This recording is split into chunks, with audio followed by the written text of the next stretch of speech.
Salam alaikum az-Zulflaoun. Bonsoir. Jeudi, l'exécutif algérien a décidé de fixer la date de la présidentielle du 7 septembre, soit 3 mois avant la date initialement prévue. Il a été décidé d'organiser une élection présidentielle anticipée le 7 septembre 2024, a indiqué la présidence de la République dans un communiqué, sans pour autant expliquer les raisons de cette décision. Le communiqué ajoute que le corps électoral sera convoqué le 8 juin prochain. Le pouvoir algérien a annoncé avec surprise une nouvelle date pour les élections présidentielles prévues donc initialement en décembre. Alors que la presse et les observateurs misaient sur un report du scrutin. La présidence algérienne a annoncé une date anticipée de 3 mois, sans fournir de justification. Comme à son habitude, le régime sort des conventions et crée la surprise, comme pour faire barrage et prendre en cours ce qui essaye de bloquer la voie de Abdelmadjid Tebboune à un deuxième mandat. L'effet de surprise de cette annonce dénote qu'il y a crise au sein du régime. Le communiqué reproduit fait état d'une réunion consacrée à l'examen des préparatifs de la prochaine élection présidentielle. Après avoir donné les noms des participants à cette réunion suivie de leurs fonctions, le communiqué conclut. Il a été décidé la tenue d'une élection présidentielle anticipée, ce qui suggère une décision collective ou une décision approuvée par les participants à la réunion. Alors la question se pose, qui a pris la décision? Selon l'APS, cette annonce d'une élection anticipée est le retour à la normalité en Algérie après l'épisode de 2019, où la présidentielle n'a pas pu être tenue dans les délais à cause des événements. Pas le Hirak Bini qui a sauvé l'Algérie et qui a forcé Abdelaziz Bouteflika à renoncer à un 5e mandat présidentiel. L'APS avance un calcul géopolitique. Le dernier sommet du gaz, la gestion des conflits et les mutations géostratégiques et sécuritaires dans la région ont certainement mûri cette réflexion, influé sur cette annonce, précise l'agence officielle, en ajoutant que l'Algérie joue une partition serrée qui va conditionner son avenir de nation face au nouveau colonialisme. Les menaces extérieures sont-elles réelles et palpables qu'écourter le premier mandat est une nécessité tactique, une anticipation de turbulences programmées. L'enjeu international prédomine sur l'enjeu national, ajoute-t-il. Poursuivant, l'auteur de l'article estime qu'il s'agit d'un éternel retour au peuple. Cette annonce est le signe que le président Tebboune fait confiance à son peuple, aux citoyens et aux électeurs. Certes, certaines voix habituelles ont commencé à échafauder les scénarios les plus absurdes, faute de décorer la boîte noire présidentielle. La parole est libre et la spéculation gratuite, conclut l'APS. De quelle boîte noire présidentielle parle l'APS? Sommes-nous donc face à un pouvoir occulte? Tebboune sera-t-il candidat? Si oui, que resterait-il du sérieux et donc de la crédibilité de l'État? Nous débattrons de toutes ces questions et les conséquences de cette élection anticipée juste après cette petite intro.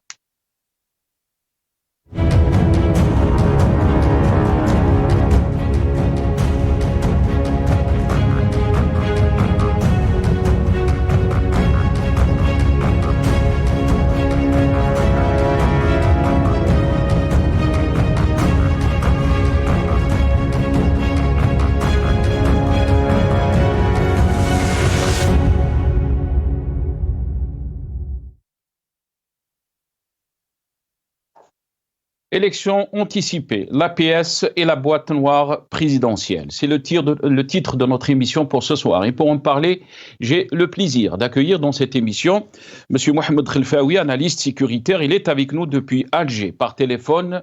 C'est Mohamed Khelfaoui, bonsoir. Merci beaucoup d'avoir accepté l'invitation. Marhaba bik ou Sahar Ramadan. Bonsoir, c'est Nasser. Bonsoir à tous les invités avec lesquels on aura le plaisir de débattre et à tous ceux qui nous suivent. Merci. Barakallahu fik. Merci beaucoup, Mohamed Khelfaoui, d'avoir accepté l'invitation. On aura le plaisir aussi d'accueillir dans cette émission Maître Nabila Smaïl, avocate militante politique. Elle est avec nous depuis Alger aussi par téléphone.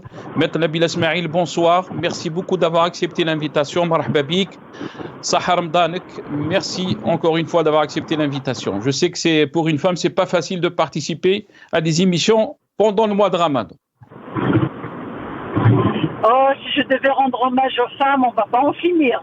Parce que franchement, elles méritent tous les honneurs. Elles méritent tous les honneurs, surtout pendant ce mois sacré.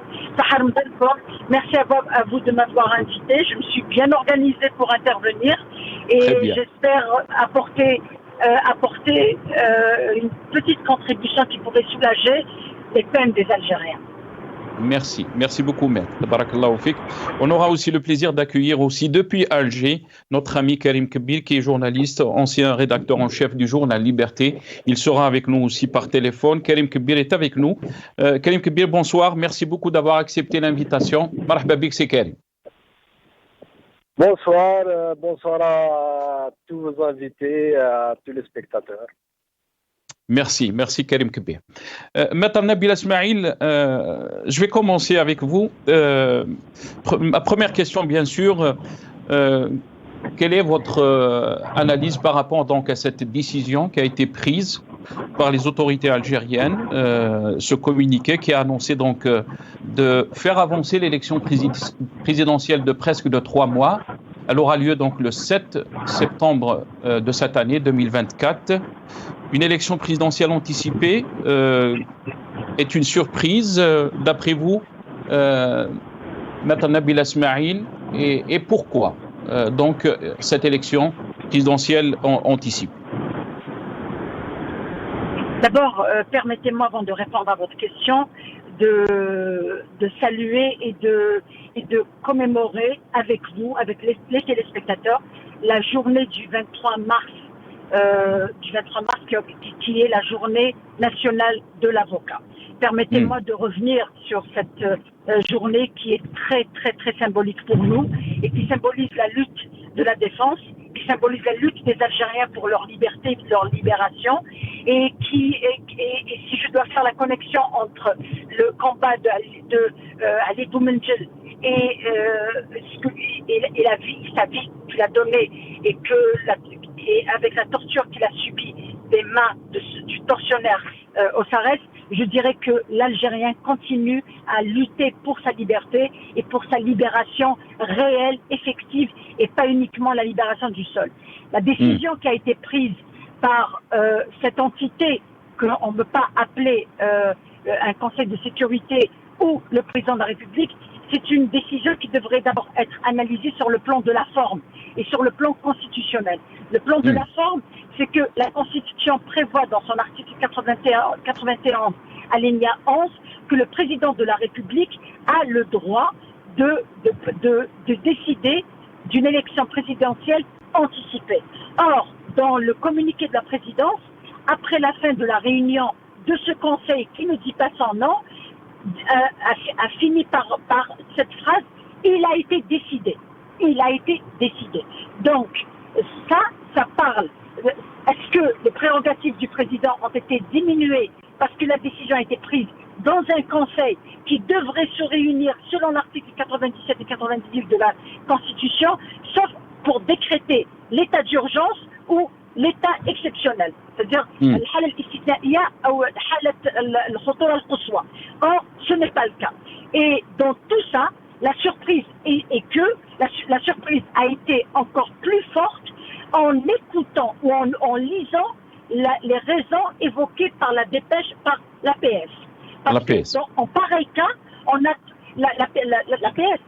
pareil cas, on ne doit pas s'attendre à l'analyse d'un organe de presse, on devrait s'attendre à un discours à la nation.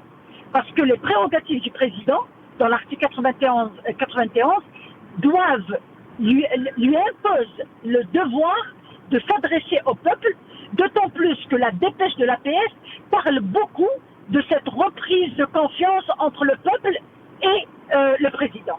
Moi, ma première analyse, c'est que c'est une façon de prendre de court tout le monde. Et ce qui me chagrine, c'est que dans le communiqué ou dans le texte de l'APS, on parle d'un président qui a l'air de s'adresser à des ennemis ou à des adversaires. Or, un président est là pour gérer, pour gouverner un pays, pour décider ce qui est mieux pour le pays, et il doit des comptes au peuple, et il ne doit pas... On a l'impression que la dépêche de l'APS est adressée à un clan qui veut empêcher un deuxième mandat. On a l'impression que ça... Là, je m'adresse... Parce que si on décortique la dépêche de l'APS, c'est comme s'il y avait 3-4 personnes qui l'ont écrite. Il n'y a même pas de cohérence entre les paragraphes. Parce que quand on vous parle de la première raison, c'est de revenir à la normale. Ça veut dire que le premier mandat de Tebboune a été géré n'est pas normal, ça c'est d'une. De deux, il veut revenir à la normale en fixant en anticipant des élections. Ça veut dire que la normale pour se communiquer, c'est l'ère de Bouteflika, c'est le Jazair al-Qadima. Donc, qu'en est-il de Jazair al-Jadida avec laquelle on nous a bourré l'esprit? Et là, je trouve que cette décision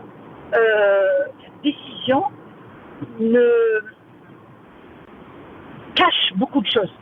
Elle ne dit pas les vraies raisons. Ni cette décision, ni le communiqué de la présidence, ni la dépêche de l'APS, parce qu'il y a crainte, parce qu'il y a une situation qui a justifié cette décision. Est-ce que c'est pour barrer la route à de potentiels candidats? Est-ce que c'est pour arrêter la rumeur selon laquelle ça sera reporté? Parce que rien ne justifie l'anticipation d'une élection, si ce n'est la démission du président ou l'état de vacances du poste. Très bien. Restez avec nous, Maître Nabil Esmaïl. C'est très important ce que vous êtes en train de dire. Mohamed Khelfaoui, cette décision cache des choses, est en train de dire Maître Nabil Esmaïl. Et bien sûr, on va revenir sur le communiqué de l'APS. Beaucoup d'incohérences, nous a donc a dit Maître Nabil Esmaïl dans ce communiqué. Quand on parle, selon l'APS, cette annonce d'une élection anticipée et le retour à la normalité en Algérie après l'épisode de 2019. L'épisode, c'est ce qui a été traduit en arabe bil ahdath 2019. Rappelons que Abdelmajid Tebboune a parlé dans son interview, il avait annoncé que le Hirak avait sauvé l'Algérie et qu'on avait donc qualifié le Hirak du Hirak béni. Et c'était même une journée, si on peut dire, une journée qui a été chômée et payée, je pense, le 22 février. Pourquoi donc autant d'incohérences dans ce communiqué de l'APS, mais aussi pourquoi aller à des élections anticipées? Qu'est-ce qui se passe au sommet de l'État? Qu'est-ce qui se trame d'après vous? Est-ce que c'est une question sécuritaire, comme ça a été relayé par l'APS? Mohamed Khelfaoui. Bonsoir une deuxième fois. Bonsoir. Pour ce qui est de ces élections avancées de 3 mois, généralement, lorsqu'il y a ce genre de manipulation de date, ça révèle une crise ou un état de crise. On se rappelle le Mizarwal, lorsqu'il a démissionné, c'était une crise et on a avancé donc la date de l'élection.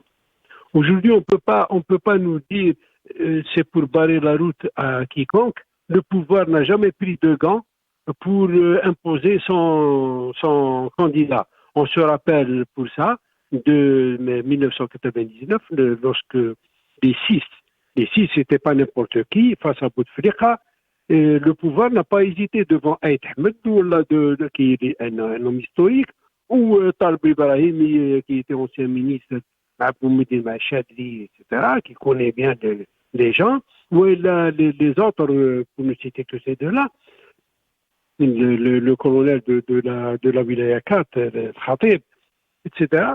Donc, on n'a pas pris de gants. On a décidé que ce soit, quand je dis c'est le pouvoir, hein, que ça sera Bouteflika, et ce fut Bouteflika.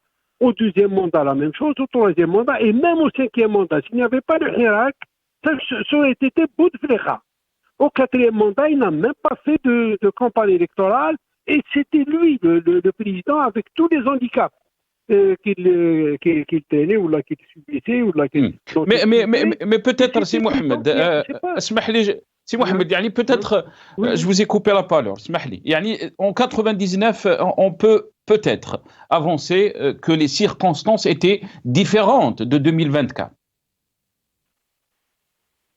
En 99, l'Algérie avait besoin plus que jamais d'une élection libre parce qu'on commençait à émerger d'une situation qui allait emporter la République. Donc, pour redonner vie, espoir et un autre engagement dans l'avenir, on aurait dû aller plutôt vers l'ouverture et vers une élection réellement libre, avec un deuxième tour, avec enfin, un travail qui concernerait cette... Donc, je ne partage pas tout à fait. Mais sinon, on n'avait pas besoin de faire d'élection. Zaroual, qui est état d'exception, ceux qui veulent continuer comme ils l'entendent, ils auraient pu continuer. État d'exception, la Constitution est suspendue. Non, mais bon, on rentre là sur autre chose. Si Nasser Khalina a dit, ces élections anticipées ont été décidées. Pour ce qui me concerne, je vois là quelque chose qui va nous sauter sur le visage un de ces jours. Parce que pourquoi il n'y a aucune raison? Le président en exercice, il en a jusqu'au mois de décembre.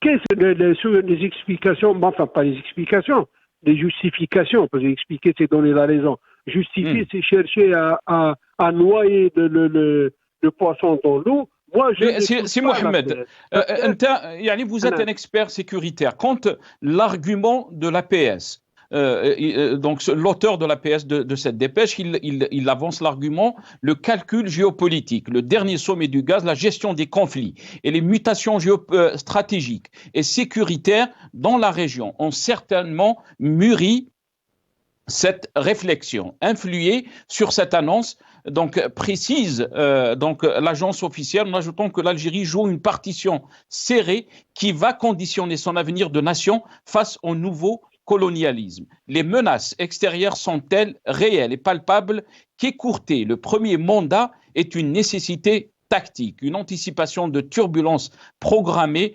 l'enjeu international prédomine sur l'enjeu national. Mohamed Khelfaoui. Lorsqu'il y a tout ça, tous ces mots ronflants dans le texte qui n'engage que leurs journalistes, lorsqu'il y a tout ça, c'est dire que on est là juste à un cheveu du ravin. Là, on n'écoute pas la date ou l'élection, le mandat, non, on n'écoute pas. Au contraire, on appelle à la continuité avec le président en exercice. On ne peut pas aller se hasarder d'autres élections.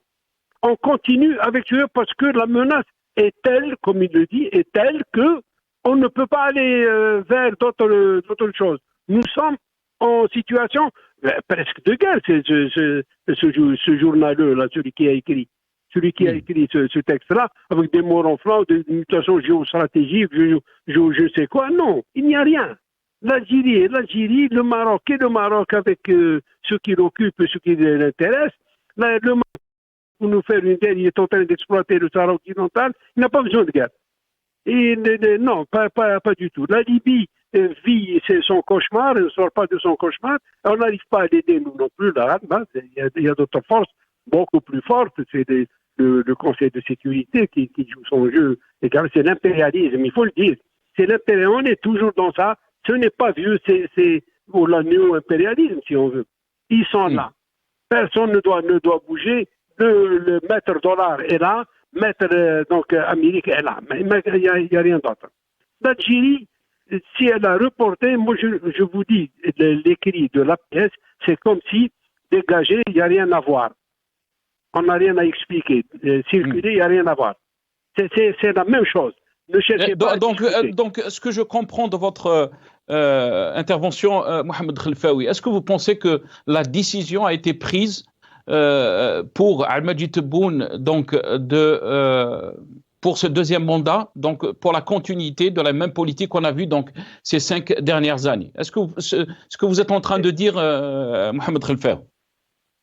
Écoutez, moi je peux vous dire autre chose. Peut-être qu'en se réunissant, c'est un conseil qui n'a pas de nom, comme l'avait dit Maître Nabil Esmaïl, qui n'a pas de nom. Donc demain, on ne dira pas qu'on a forcé le président à démissionner. C'est un conseil présidé par le président lui-même qui ont vu la nécessité d'avancer ces élections, peut-être pour des raisons de santé, mentale, morale, physique ou autre, je ne sais pas, je suis en train de citer. Mais vous avez parlé de crise, Mohamed Khelfaoui, vous avez parlé de crise au début de votre intervention. Quand on lit le passage, quand on lit ce passage dans l'APS, l'auteur de cet article, il parle qu'il s'agit d'un éternel retour au peuple. Cette annonce est le signe que le président Tebboune fait confiance à son peuple, aux citoyens et aux électeurs. Certaines voix habituelles ont commencé à échafauder les scénarios les plus absurdes, faute de décoder la boîte noire présidentielle, la parole est libre et la spéculation gratuite, ajoute-t-il. Qu'est-ce qu'il veut dire quand il parle de boîte noire? C'est n'importe quoi. Non. Est-ce qu'il y a aussi beaucoup d'observateurs parlent d'une crise au sein du régime, du pouvoir, et quand on parle de crise, on parle de lutte clanique, Mohamed Khelfaoui. Est-ce que vous pensez qu'on est à ce stade en Algérie? Si, Nasser. Il y a une crise, que ce soit une lutte crânique ou autre chose, ça nous importe peu. Pour nous, c'est le pays, c'est l'Algérie. Il y a une crise, comment va-t-on la surmonter? Point barre. Maintenant, c'est entre personnes, entre clans, entre des femmes, ou là, entre, كان يقول الرئيس المرحوم حكاية طيبات الحمام, ou là, comment il disait ça. Ça, c'est pas mon problème. Notre problème, c'est notre pays. Comment revenir rapidement à la stabilité? Ce que dit ce journaliste ne m'intéresse pas parce que c'est du n'importe quoi. Cet APS qui avait dit il y a quelques jours, pour quelques mois là, les élections auront lieu à leur date prévue, par respect au peuple, par respect à la Constitution. Aujourd'hui, elle nous raconte autre chose. C'est du circuler, il n'y a rien à voir. Maintenant, vous laissez les gens à la spéculation. Pour ce qui me concerne, moi, j'ai dit sur l'expérience algérienne, ce que nous avons su, ce que nous avons appris, c'est que si on avait reculé, on aurait dit peut-être faute de moyens, peut-être qu'il y a eu des urgences, peut-être il y a eu la visite du président vers la France, donc il fallait quand même reporter ça, il faut qu'il aille là-bas en tant que président, etc. Enfin, je ne sais pas. Je suis en train de vous dire, sur le plan matériel, organisationnel, on aurait pu, au lieu que ce soit décembre, on ira vers février ou vers mars. Ça peut s'expliquer, bon, ça peut s'inquiéter aussi. Ça donnera plus de temps. Mais l'avancée, pour moi, c'est pour en finir. Pour en finir avec quelque chose. En finir c'est le président, peut-être lui-même, qui veut s'arrêter d'aventure présidentielle, considérant que peut-être, je suis en train, je parle pas pour lui, je suis en train d'essayer d'échafauder des scénarios. Si Mohamed, on est en train de faire des analyses et je comprends votre point de vue. Mais est-ce que quand vous dites pour en finir, est-ce qu'on finir avec ce premier mandat de Al-Majid Tebboune ou on finir avec ceux qui veulent faire barrage à Al-Majid Tebboune? Non, faire barrage, non. La crise, on dit que les experts vous disent, la crise a son caractère de nécessité. C'est-à-dire que les choses commencent et à un moment, il faut en finir, il faut arrêter. Il faut arrêter, ça ne marche pas là, ça, on n'arrive pas à s'entendre sur telle chose, l'orientation là, il y a des retards, il y a ceci, il y a cela, c'est pas mal, donc il faut arrêter tout ça. Qu'est-ce qui se passe? Guillermo, je ne peux pas. Guillermo, je n'accepte pas. Guillermo, etc. Et non, mais ça, vous m'avez obligé à m'expliquer des choses de B à bas. Mais quand je suis sur la lancée, il vaut mieux me laisser. Là, c'est du B à bas. Je suis en train de citer des exemples pour les niveaux très... Mais les gens qui veulent bien écouter, qui veulent bien nous entendre, moi, je m'en tiens à ça. Il y a une crise. Maintenant, on verra. Si dans le futur, il n'y a rien, alors pourquoi on a avancé? Pourquoi? C'est tout. Si on existe, si le président, la PS, nous avons un respect envers le peuple, etc., alors qu'on nous dise, il y a un problème. Maintenant, on peut ne pas dire la situation n'est pas bonne, vous allez le voir plutôt, mais c'est toujours en faveur du pays et c'est contre personne. C'est en faveur du pays et contre personne. Que des candidats qui se présentent. Et la bataille, la campagne aura lieu dans les temps prescrits, c'est-à-dire cette fois-ci, c'est en été. C'est celui qui a cette volonté, il n'a qu'à s'engager. C'est tout. Très bien. Très très bien. Restez avec nous, Mohamed Khelfaoui. Désolé, Karim Kebir, peut-être on a pris un peu de temps pour le faire intervenir. Karim Kebir, surtout par rapport donc à cette décision qui est tombée comme une surprise pour plusieurs, bien sûr, observateurs, mais aussi même pour les médias qui sont beaucoup plus, si on peut dire, proches du sérail du pouvoir. Eux aussi, ils ont été surpris. Bien sûr, on va revenir, Karim Kebir, avec vous sur cette dépêche de l'APS, ce communiqué de l'APS. Mais avant de vous donner la parole, on va juste revenir sur certains, si c'est possible, donc titres de la presse algérienne. Par exemple, APS parle des présidentielles. Et là, si on peut l'image 1, si c'est possible, nos amis de la régie, ترأس اليوم رئيس الجمهورية القائد الأعلى للقوات المسلحة وزير الدفاع الوطني اجتماعا خصص لدراسة التحضيرات للانتخابات الرئاسية المقبلة. حضره السادة رئيس مجلس الأمة، رئيس المجلس الشعبي الوطني، رئيس المحكمة الدستورية، الوزير الأول، رئيس أركان الجيش الوطني الشعبي، ومدير ديوان رئاسة الجمهورية، ووزير الداخلية والجماعات المحلية والتهيئة العمرانية، ورئيس السلطة الوطنية المستقلة للانتخابات، حيث تقرر إجراء انتخابات رئاسية مسبقة حدد تاريخها يوم السبت 7 من شهر سبتمبر 2024، وسيتم استدعاء الهيئة الناخبة يوم 8 جوان 2024. Donc ça, c'était juste l'annonce de la décision donc par rapport à ces élections anticipées. Mais nos amis, s'ils peuvent nous montrer donc les unes des وكالة الأنباء الجزائرية بدأت بعض الأصوات المعتادة في تصور سيناريوهات الأكثر الخبر اجتماع وقرار مباغث. Donc même pour les journaux qui sont plus ou moins proches du pouvoir ont été surpris. On va aller donc le Moudjahid si c'est possible. Le soir d'Algérie, la décision surprise de Tebboune. Qu'est-ce qu'on a aussi? Le Moudjahid, les enseignements d'une décision. Titre Al-Moudjahid. Mais aussi l'APS qui avait donc dans cette dépêche avait annoncé les raisons d'une annonce. Wakalat al-Anba. Donc Karim Kebir, désolé, donc je vais revenir vers vous, Karim Kebir. Comment vous avez pris donc, comment peut-on lire cette décision donc de faire avancer ces élections présidentielles, Karim Kebir, une élection anticipée, beaucoup de lectures. Est-ce que cette élection anticipée aussi est un signe d'une crise au sommet du pouvoir algérien? Écoutez, je pense que M. Khelfaoui a bien expliqué la chose, tout comme Mme Nabila Ismail. Il n'y a aucun pays au monde où on décide d'allonger le mandat ou d'avancer les élections s'il n'y a pas de crise, s'il n'y a pas de circonstances exceptionnelles qui peuvent justifier un éventuel report ou bien une élection anticipée. Donc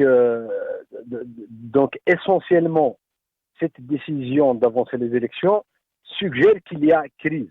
Maintenant, il s'agit de savoir de quelle nature, c'est-à-dire où il y a cette divergence. C'est-à-dire c'est la chose qui n'a pas fait consensus.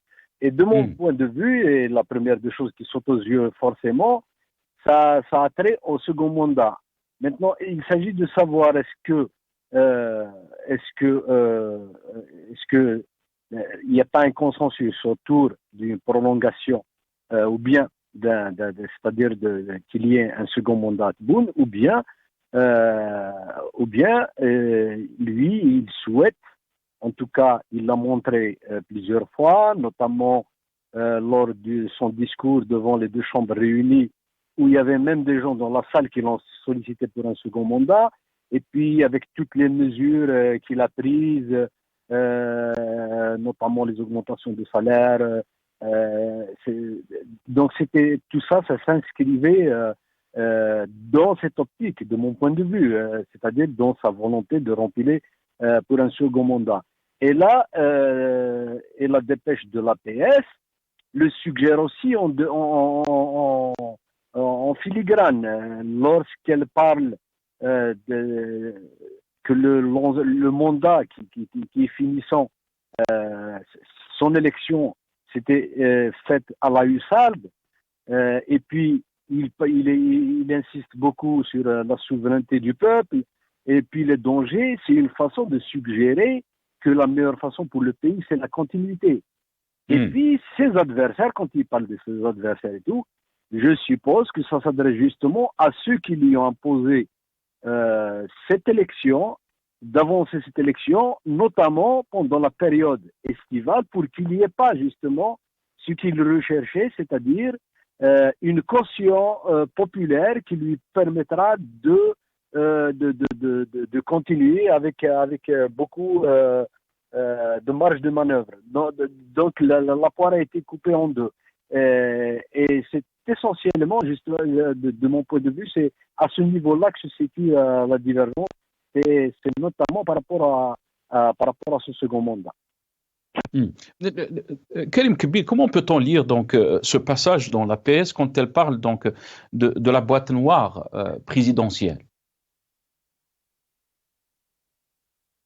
Écoutez, la boîte noire présidentielle, c'est une façon de dire que ils le disent même avant, mais à vrai dire, vous savez, la littérature de l'APS depuis ces derniers mois, c'est franchement lamentable. Vous avez vu le dernier communiqué du 27 février dernier, quand il parle de caniche, à bon entendeur salut, tout ça, c'est pas à l'image d'une agence de presse, c'est pas à elle.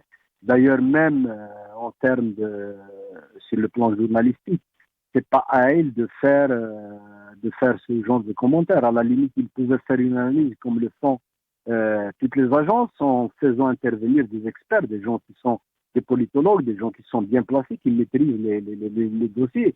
Mais on ne fait pas, on justifie pas une décision sans faire intervenir des acteurs, c'est-à-dire identifiés, parce qu'un journaliste n'est pas censé maîtriser toutes les questions. C'est impossible. Donc, nous avons l'habitude de faire des papiers d'analyse, mais en s'appuyant toujours sur les gens qui sont experts dans leur domaine respectif. Quand vous parlez des choses sécuritaires, vous devez faire intervenir quelqu'un qui a travaillé de sécuritaire. Vous parlez de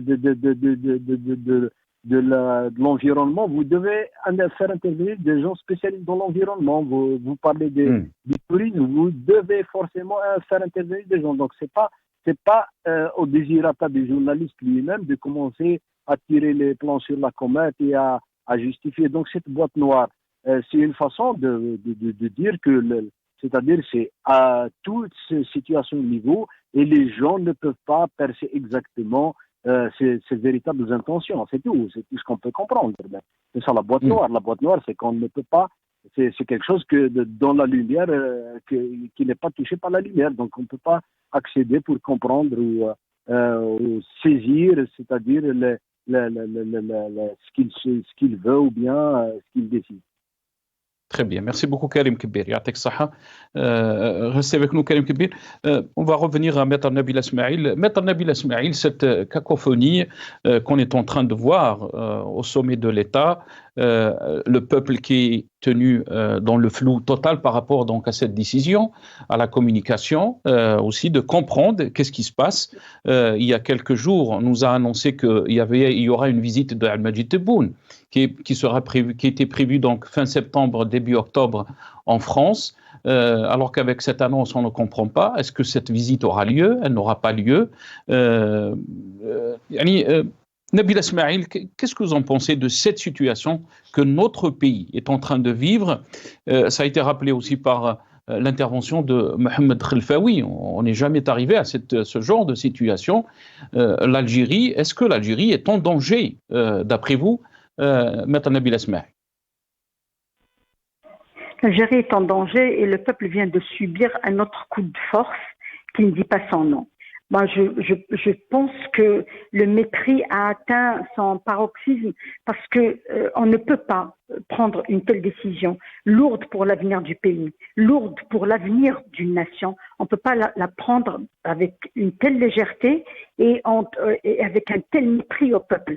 Parce que dans la dépêche de l'APS qui parle de la volonté populaire, on revient pour insulter ce même peuple en considérant que la révolution de février 2019 était des événements. Ahdath 2019. Donc, celui qui a rédigé ce communiqué est dans un esprit de maudire le Hirak qui en même temps a été qualifié de Hirak Moubarak de la part du chef de l'État.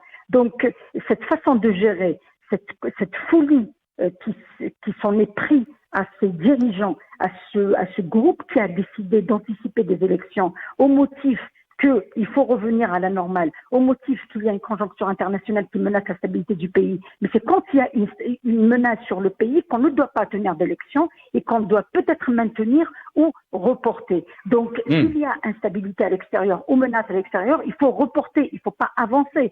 Donc, il faut rentrer dans la tête des tenants du pouvoir pour comprendre quels sont leurs desseins. Et ça, c'est très très grave parce que ça prouve encore une fois que le peuple, depuis 62, n'a pas eu la chance de choisir ses dirigeants ou de choisir ses représentants. Le peuple, depuis 62, sa volonté a été spoliée, elle a été détournée, on ne l'a jamais écoutée et on ne peut pas oublier le commentaire du chef de l'État après son élection, lui qui a parlé du score qui n'était pas important pour lui, le taux de participation qu'il qualifiait de non important parce que ils étaient plus aveuglés par cette volonté. Maître Nabil Ismail, puisque vous êtes en train de parler des déclarations, des anciennes déclarations, je vais vous rendre la parole. Oui. Vous avez parlé donc des déclarations de Al-Majid Tebboune qui avait donc annoncé auparavant que le taux de pourcentage n'était pas important pour lui dans une élection. On l'écoute et je reviens à vous juste après ça. أن بالنسبة لي نسبة المشاركة ما تهمنيش. يهمني هو الناس اللي غادي يخرجوا من الصندوق عندهم الشرعية الكافية صوت عليهم الشعب باش غدوة ياخذوا بين يديهم السلطة التشريعية. Donc on a entendu Al-Majid Tebboune, نسبة المشاركة ما تهمنيش. C'est juste pour apporter de l'eau à votre moulin, ce que vous étiez en train de dire, Maître Nabil Ismail. Donc, on est en train de dire encore au peuple, avec cette décision prise le 21 mars, que votre opinion, ce que vous voulez, ne nous intéresse pas. Monsieur Khelfaoui l'a bien dit, c'est un problème qui a été évacué, donc on n'en parle plus. Voilà ce qui a été décidé. Et ça, c'est un coup de force. Et le peuple mérite mieux que ça. Il mérite un peu de considération parce que c'est un peuple qui a beaucoup subi, qui en a trop subi, et que par son intelligence est en train de continuer à subir sans rentrer dans une confrontation qui pourrait nuire au pays. Donc, la stabilité du pays est due au peuple, parce que le peuple est en train de voir que sa volonté n'est pas faite, que l'article 7 et 8, c'est de la poudre aux yeux, c'est un article qui n'a jamais été actionné, qui n'a jamais été mis en exercice. Donc, les partis politiques eux-mêmes qui tournent dans les sphères du pouvoir sont surpris. Et sont ils sentent qu'ils ont été, je sais pas, ils ont été méprisés. ils ont été méprisés. Moi, quand j'ai lu le commentaire de certains partis qui se disent être proches du pouvoir, ils sont choqués par cette forme, par cette décision qui n'a respecté ni les formes ni le fond. Et quand la dépêche vient au secours de cette décision,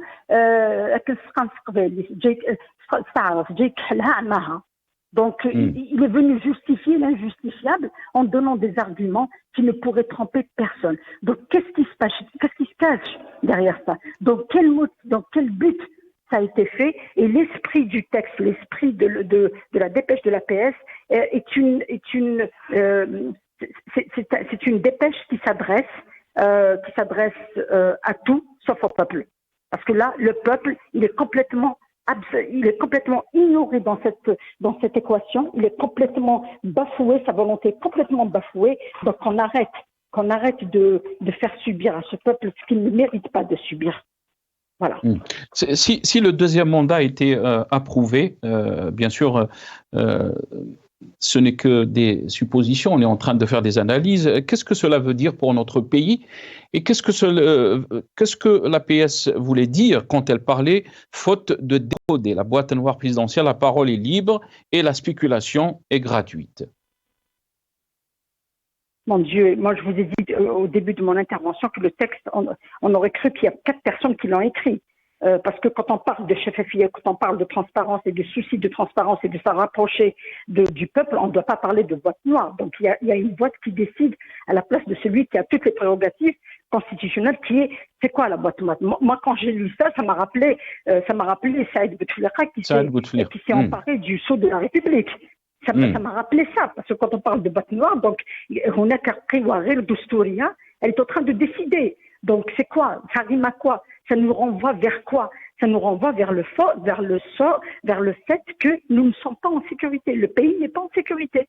Le pays, le peuple a le droit de savoir. Il faut respecter la volonté du peuple. Le peuple a le droit de savoir pourquoi ça a été décidé comme ça. Nous ne sommes pas en grève. Il n'y a pas de déstabilisation interne. Les lois liberticides qui ont été adoptées par le président, par son gouvernement, ces lois-là ont neutralisé l'action politique. Alors cette décision, elle va encore neutraliser encore plus. Qui va s'affronter à Majid Tebboune si jamais il est candidat? Qui va faire une campagne électorale en été? Qui va sacrifier? Les immigrés, comment ils vont rentrer? Les investisseurs, comment ils vont faire confiance dans un État aussi fragilisé par ce genre de décision? Comment voulez-vous qu'un investisseur étranger vienne investir maintenant alors que du jour au lendemain il se réveille, il voit qu'il y a des élections anticipées sans aucune raison? Quel est le sort de l'économie en Algérie? Déjà qu'on peine à relancer l'économie. On nous balance des chiffres qui ne reflètent en rien la réalité. Regardez le nombre de chômeurs, qu'ils aient le courage de nous donner les vrais nombres des chômeurs. Combien d'étudiants quittent le pays parce qu'ils ne trouvent pas de travail? Combien de cadres ont quitté en famille parce qu'ils ne peuvent plus vivre ici? C'est ça la réalité qu'il faut. On ne peut pas continuer à gérer par des coups de baguette magique. On dort, on se réveille et on est là en face d'une nouvelle décision qui ne répond à aucune logique. Leurs propres textes, ils les ont violés. Moi, je suis prête à établir des canons de saut. Moi, je suis prête. Donc, c'est ça la question. Alors, Allah yahsib le bilad. Moi, j'ai beau dire, ils ont beau essayer de nous massacrer. Je continue à dire vous allez me dire que c'est du populisme, c'est pas du populisme. Je suis en train de dire ce que je pense. J'aime ce pays et j'ai peur pour ce pays et j'aime ce peuple et je le respecte. Est-ce que vous êtes inquiète, Mme Nabila Smaïl, face à cette... Est-ce que vous êtes inquiète? Très inquiète. Je suis très inquiète et ça me rappelle et c'en est trop. C'est pas juste que chaque 10 ans, chaque 20 ans, on plonge dans ce genre de crainte pour la stabilité du pays. Ça me rappelle les événements de 94, ça me rappelle les coups de force de 92, ça me rappelle tout ça. C'est tout ça. Donc on a peur pour notre pays. S'il y a quelqu'un, s'il y a au sein de ce pouvoir de bonne conscience, il est temps qu'il se manifeste pour sauver le pays, pas pour sauver un régime. Parce qu'un vrai militant doit lutter pour sauver le pays et pas pour sauver un régime ou une personne. Là, on peut plus supporter de voir des institutions, une administration, toutes les institutions de l'État au service d'un régime et pas au service du pays où du peuple. Il y a dans les faisans du pouvoir, il y a dans les hommes du pouvoir des hommes qui aiment ce pays. Ils doivent peser avec le peuple pour sauver ce pays et pas pour sauver un régime ou une personne. Voilà ce que j'ai à dire. Merci beaucoup. Parce qu'on n'a pas le droit de casser son propre pays. Il y a un jour, on était en train de discuter dans le cadre d'une réunion du secrétariat national du FFS. Il y avait Dr Jeddaï, que je salue à partir de votre chaîne. Il avait utilisé une très très belle expression. On ressemble à celui on ressemble à ça maintenant. On est en train de détruire notre pays. Et ils n'ont pas le droit de détruire notre pays parce que c'est un legs et c'est pas pour nous, c'est pour les générations futures. Et ce pays est trop grand pour subir autant de haine et de méchanceté. Parce qu'il y a de la haine dans la gestion des affaires du pays. Il y a une rancune, il y a un esprit de vengeance et on ne sait pas pourquoi. Le peuple ne s'est pas révolté pour être humilié maintenant et pour être emprisonné et pour être privé de sa volonté et pour être privé de la parole. Merci beaucoup, Maître Nabil Ismail. Barakallahu fik. Merci pour cette intervention, ce témoignage. Maître Nabil Ismail, avocate, militante politique, vous étiez avec nous depuis Alger. Sahaf Tourak. Mohamed Khelfaoui, je vais revenir à vous. Vous avez entendu donc ce cri de cœur, si on peut dire, ou cet appel de cœur de Maître Nabil Ismail face à la situation que vit notre pays. Le pays n'est pas en sécurité. Est-ce que vous pensez par cette annonce, on est en train de faire passer le message que notre pays n'est pas stable, surtout à l'extérieur, quand on voit donc les arguments ou les causes qui ont été avancées dans ce communiqué ou cette dépêche de l'APS, parle du côté sécuritaire, de la géopolitique, mais par cette décision, sommes-nous en train de faire tout à fait le contraire, de faire passer le message comme quoi l'Algérie n'est pas un pays stable. Votre réaction, Mohamed Khelfaoui? D'abord, je me permets à la place de Maître Nabil Ismail de vous dire que Nabil Ismail n'a pas lancé un cri de cœur, non, elle a lancé un appel à la prise de conscience, à plus de considération pour le pays, pour le sauver, ou si on ne peut pas le sauver, on ne le casse pas, s'il vous plaît. Donc c'est un appel lucide, un appel logique, un appel patriotique, et pas un appel sentimental. Non, elle sait ce qu'elle a avancé. Voilà ce qu'elle dit.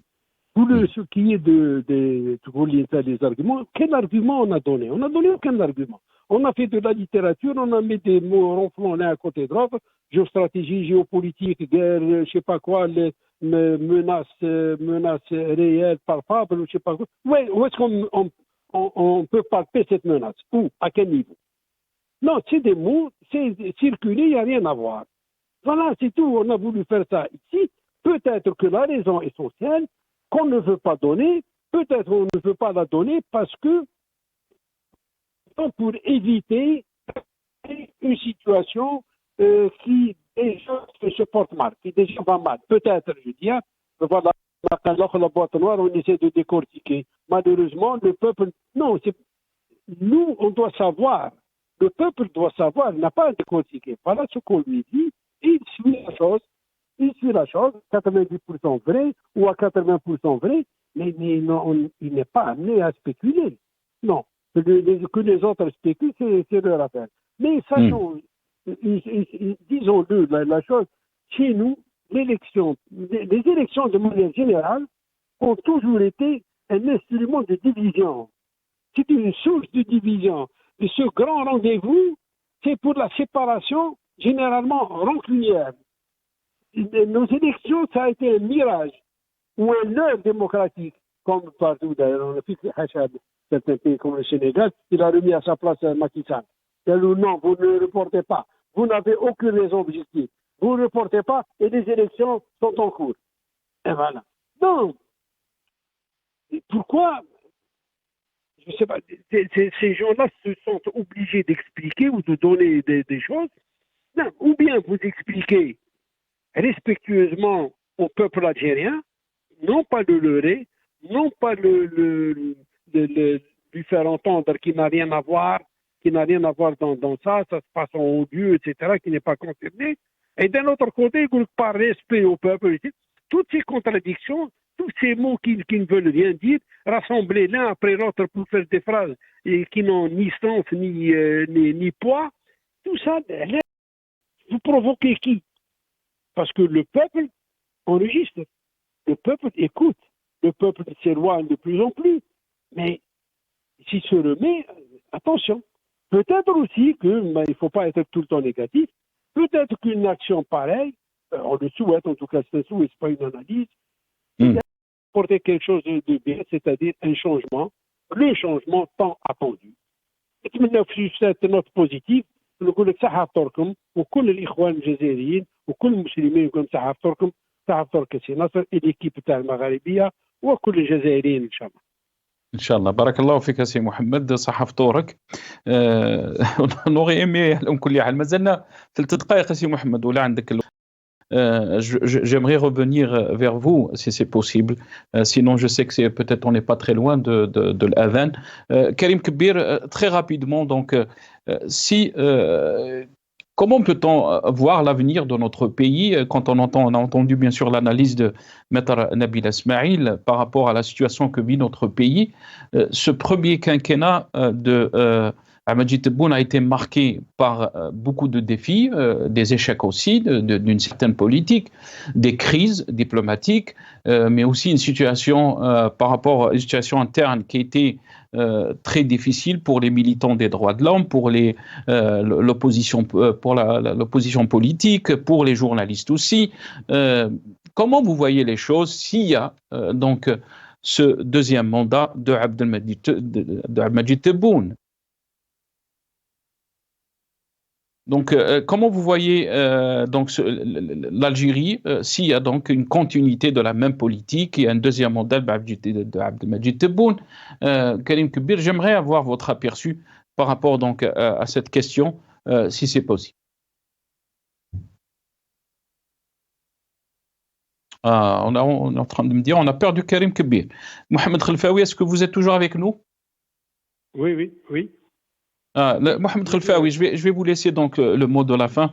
Apparemment, on a perdu notre ami Karim Kbir. Mohamed Khelfaoui, on a parlé souvent dans nos émissions par rapport à la situation que vit notre pays, les défis bien sûr sécuritaires. Vous êtes expert, mais aussi les crises diplomatiques avec plusieurs pays, la situation interne politique. Est-ce que vous pensez que c'est continuer sur le même élan, les mêmes politiques, quelles conséquences pour notre pays? Les conséquences, on les voit déjà. D'abord, l'APS, lorsqu'elle parle de réorientation géostratégique, nous avons pour les BRICS, c'était la douche froide, c'était la tentative justement géostratégique. On peut la considérer ainsi, et c'est la douche froide. Lorsque je vois autour de nous, le Maroc continue à avancer, il avance dans sa politique à lui. De quelle manière, ce n'est pas notre problème, en tout cas, ce n'est pas le mien, c'est le problème marocain, si vous voulez. Il est pragmatique dans certaines choses. Je ne soutiens pas, je ne suis pas en accord, mais bon. Si on voit les autres pays, la Libye, j'ai dit qu'elle souffre sa souffrance, elle continue dans sa souffrance. Je vois que mon pays se détache ou se démarque sur certains points stratégiques avec nos voisins géographiques au moins, le Mali, le Niger, avec certaines attaques envers ces pays-là. Pourquoi? Je l'ai dit de même sur l'autre chaîne, pourquoi on pas dit, on s'isole. On est...